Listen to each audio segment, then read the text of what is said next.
Insta360X3 to totalny i skończony gniot. Tak złego produktu naprawdę nie widziałem od dłuższego czasu i w ogóle jestem w szoku, że w 2022 roku jakaś firma jest w stanie w ogóle coś takiego wypuścić na rynek.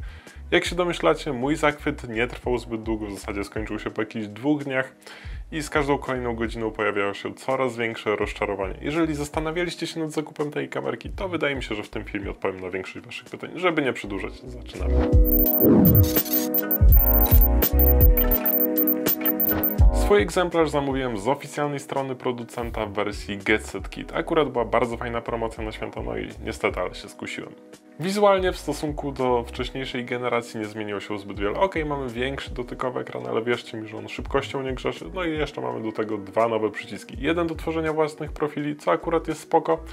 I jeszcze do tego doszedł nam przycisk do przechodzenia z trybu 360 do nagrywania z pojedynczej soczewki. Nowością w tym modelu ma być większa bateria, która w teorii powinna wydłużyć czas pracy kamerki. Niestety w rzeczywistości to wygląda zgoła inaczej, ponieważ kamerka ma tendencję do szybkiego przegrzewania się i łapania zwiech. Zazwyczaj wygląda to tak, że odpalacie kamerkę, customizujecie ją, posiedzicie tak 3-4 minuty w menu i zauważycie, że kamerka zaczyna robić się ciepła, ten ekran będzie działał coraz wolniej, żeby finalnie się zawiesić, więc tutaj jestem zdania, że Insta360 pod względem przegrzewania się, łapania zwiech bije GoPro łeb na szyję.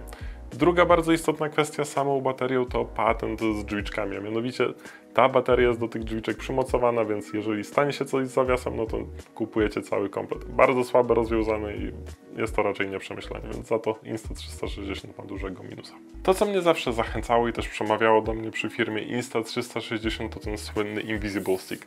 To akurat w firmie wychodzi bardzo dobrze i ten patent bardzo mi się podoba, że tego kijka praktycznie na nagraniach nie widać. Też podobnie z łączeniem obrazka z 2 soczewek. To znaczy, jeżeli tą kamerkę źle ustawicie, to ok, mogą być takie ciemne partie i nie wygląda to jakoś super fajnie, ale w większości przypadków ten obrazek naprawdę łączy się bardzo fajny i ładny sposób. Kolejną nowością w tym modelu jest większa półcalowa matryca, która również przekonała mnie do zakupu. I tutaj muszę przyznać, że obejrzałem wiele różnych sampli, które sobie nagrałem przez kilka dni i jestem pod ogromnym wrażeniem, niestety w negatywnym znaczeniu tego słowa, jak one tandetnie wyglądają. Ok, jeszcze sobie pomyślałem, mamy loga, mamy płaski profil, to na pewno z tego da się wyciągnąć coś jeszcze więcej i da się to fajnie pokolorować. I niestety tu jest naprawdę mega duże zażenowanie. W teorii jest tak, że mamy tutaj możliwość nagrywania w 5.7K do 30 fps. Ktoś sobie pomyśli, wow, super wysoka rozdzielczość. Jednak przy kamerkach tego typu, czyli 360, nie ma żadnego szału, nie ma żadnej rewolucji, nie jest to jakiś super niesamowity wynik. 2, trzeba pamiętać o tym, że jak ten obrazek będziemy eksportować i zaraz do tego dojdziemy, to max to będzie tak naprawdę 4K. Skoro już jesteśmy przy nagrywkach, chciałbym z Wami poruszyć bardzo istotną kwestię, a mianowicie przy nagrywaniu możemy wybrać tryb automatyczny i tryb manualny, przy czym ten drugi według mnie w warunkach plenerowych bardzo często będzie bezużyteczny.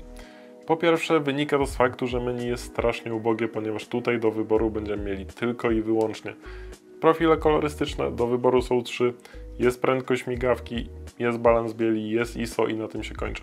Ok, jest jeszcze taka opcja Isolated Expo, jak ja to kliknę, myślałem, że się stanie coś ekstra, a tu się okazuje, że przekierowało mnie na automat. I teraz daję Wam bardzo fajną sytuację, a mianowicie poszedłem nagrywać coś w plenerze, mieliśmy piękny słoneczny dzień, mieliśmy również tą słynną polską szarówkę.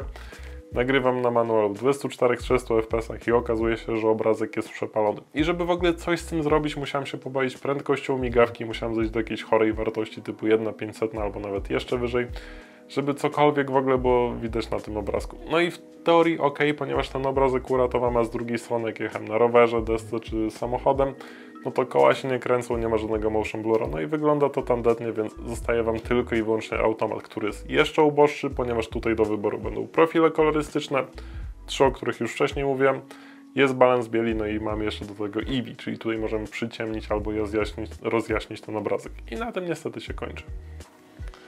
Osoby, które na co dzień nie zajmują się składaniem filmów, mogą być jeszcze bardziej rozczarowane w momencie, gdy złożą sobie film na telefonie czy załóżmy tablecie i wyeksportują go na sociale typu Facebook, Instagram czy YouTube, ponieważ ten obrazek będzie jeszcze bardziej skompresowany i on jeszcze bardziej straci na jakości. Jeżeli za to mogę Wam coś podpowiedzieć, to sugerowałbym przy ustawieniach automatycznych wybrać profil Vivid, ponieważ zdecydowanie lepiej wypada on od standardu. Za loga się nie bierzcie, ponieważ możecie się poczuć jeszcze bardziej rozczarowani. Wiadomo, bitrate trzeba ustalić na jak najwyższy poziom. No i jeżeli chodzi o szczegółowość, to tutaj sugeruję wybrać medium. Przy wyższych, że tak powiem, ustawieniach ten obrazek będzie najprościej mówiąc przerysowany. Jest jeszcze HDR, z którego również można skorzystać, tylko tutaj trzeba brać pod uwagę fakt, że ten obrazek może być przepalony, więc według mnie nie jest to najlepsze rozwiązanie i też w przypadku tej kamerki HDR jakoś osobiście mi nie podszedł. Odpowiadając na bardzo ważne pytanie, jak kamerka radzi sobie w gorszych warunkach oświetleniowych, odpowiadam, że jest naprawdę źle i nie spodziewałem się tak złego wyniku po nowej, większej półcalowej matrycy. Znowu, jak widać, dałem się nabrać. Po pierwsze, są takie momenty, że stabilizacja zaczyna nam głupieć i tym obrazkiem zaczyna szarpać, co już nie jest dobrym znakiem. Jeżeli podbijecie wartość ISO, to również musicie liczyć się z tym, że wywali wam ziarno, wywali wam szumy i z tym obrazkiem nie da się nic zrobić, nie da się go w żaden sposób odratować. I nieważne, czy mówimy o standardowych nagrywkach, czy mówimy o timelapsach, za każdym razem jest tak samo źle. Swoją drogą jestem bardzo ciekawy, jak w firmie Insta360 udało się nagrać ten fragment w tunelu, ponieważ to wygląda całkiem ładnie, chyba że ten obrazek jest tak zmniejszony i skompresowany, że jakoś udało im się to ukryć. Według mnie jest to nieosiągalne przy pomocy tego klocka. Ciekawą opcją z kolei miał być tryb Me Mode, który działa w ten sposób, że kamerka skupia się całkowicie na Was, jeżeli możemy w ogóle to tak powiedzieć. Jesteście w centrum uwagi, w centrum kadru i jesteście cały czas śledzeni. Brzmi to całkiem fajnie, tylko tutaj należy pamiętać o tym, że maksymalna rozdzielczość, jaką oferuje Insta, to 1080p 60 fps, więc jeżeli widzieliście, jak wyglądają sample nagrane w 5.7K, no to możecie sobie wyobrazić, a właściwie zobaczyć, jak wygląda to w 1080p. Jeżeli miałbym to do czegoś porównać, to porównałbym to do nagrywek ze smartfonu sprzed dobrych 10 lat. No, umówmy się, nie wygląda to najlepiej. Lista rozczarowań jest oczywiście znacznie większa, ponieważ ta kamerka miała również dawać nam możliwość nagrywania wszystkiego z pojedynczej soczewki w 4K. No i tutaj niestety obrazek również wypada tragicznie też. Jeżeli widzieliście już wcześniejsze sample, no to wiadomo, czego można było się spodziewać. Podobnie zresztą jest z audio. Celowo wybrałem nieco gorsze warunki, żeby zobaczyć, jak te mikrofony wypadają, no i pojawiło się kolejne rozczarowanie. Ciekawy, jak wygląda to Insta360. No że widziałem trochę filmów. Co ciekawe, tym razem dedykowana apka na smartfony podeszła mi znacznie bardziej do składania filmów niż program na kompa. Zaraz do niego dojdziemy.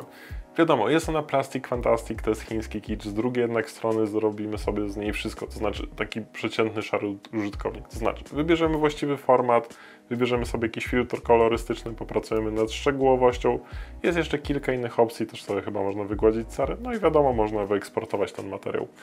Jeżeli chodzi o ten program na kompa, to tutaj naprawdę rozczarowanie goni rozczarowanie. Po pierwsze, pożera on RAM jak Krystyna Pawłowicz sałatkę. Po drugie, jest bardzo ubogi. Po trzecie, powinien on działać jako wtyczka do Finale. Jednak okazuje się, że z tą kamerką nie współpracuje i niestety nie da się z nim nic zrobić. No i też tutaj jest taki kolejny fuck up, a mianowicie te pliki z Insta360 nie da się ich odpalić w żadnym innym programie niż tym od Chińczyka, więc kolejny dramat. No i kolejna kwestia mianowicie jest taka, że program sugeruje nam, żeby te filmy eksportować w 1080p. Jeżeli chcielibyśmy zmienić rozdzielczość, no to tutaj wszystko musimy zrobić ręcznie, więc tutaj że nie ma żadnego większego wyboru i też pewnej rozdzielczości nie przekroczycie, więc no, istny dramat. Dzisiejsze podsumowanie będzie naprawdę bardzo długie, ale też muszę się podzielić wszystkimi swoimi spostrzeżeniami. Otóż, przed zakupem tej kamerki widziałem naprawdę bardzo dużo materiałów na jej temat i trwało to naprawdę kilka dobrych tygodni, jeżeli nie miesięcy. Za każdym razem sobie coś oglądałem, oceniałem na kilku różnych ekranach, żeby zobaczyć, jak to wypada. I tutaj przyznaję, że nie spodziewałem się, że tak dużo czegoś materiałów może być przez Chińczyka opłacone i może być tak przekłamane i przekolorowane. To, co na papierze, a co w rzeczywistości naprawdę strasznie nam się rozjeżdża i według mnie twórcy kamerek 360 w dalszym ciągu mają całkiem sporo do nadrobienia i do nauczenia się. Swoją drogą ostatnio widziałem materiał Casey'ego Neistata na temat kamerki Rail sprzed kilku dobrych lat i jak obejrzałem sobie te obrazki, to zbytnio one się nie różnią od tego, co udało mi się nagrać w ostatnim czasie. To znaczy, jeżeli chodzi o szczegółowość, jeżeli chodzi o kolory i ogółem, jak ten obrazek wygląda. Więc niech mnie opatrzność Sasina, Glapińskiego czy Kowalskiego kolejnym razem broni przed zakupem jakiegokolwiek produktu od tej firmy. Widziałem, że firma ma w swojej ofercie jeszcze kamerkę 360 z jednocalową matrycą, z takim ładnym czerwonym znaczkiem z literką L. Niestety zupełnie to do mnie nie trafia po testach kolejnej kamerki od tej firmy. Powiem tak, dla kogoś, kto robi proste filmiki wyjazdowe, ta kamerka może być całkiem ciekawa. Jednak trzeba się liczyć z tym, że jak to później wrzucicie gdzieś na sociale, to jakością może to najprościej mówiąc nie grzeszyć. Chyba że wam więcej do szczęścia nie trzeba, to wtedy okej, ja się w to nie mieszam. Jednak dla kogoś, kto na co dzień zajmuje się składaniem filmów, ta kamerka to jest naprawdę prawdziwy kibel i naprawdę mega rozczarowanie. Co ciekawe, odezwałem się do firmy Insta360 i na dzień dzisiejszy wygląda to tak, że przepychamy się na wiadomości. Ja im wysyłam jakieś pliki, im coś udowadniam, oni to negują. Więc z tego może być całkiem ciekawy konflikt. Jestem bardzo ciekawy, jak to w najbliższym czasie się rozwiąże. Dajcie znać, co myślicie o tej kamerce. Jestem naprawdę bardzo ciekawy waszych opinii i widzimy się wkrótce. Do zobaczenia. Cześć.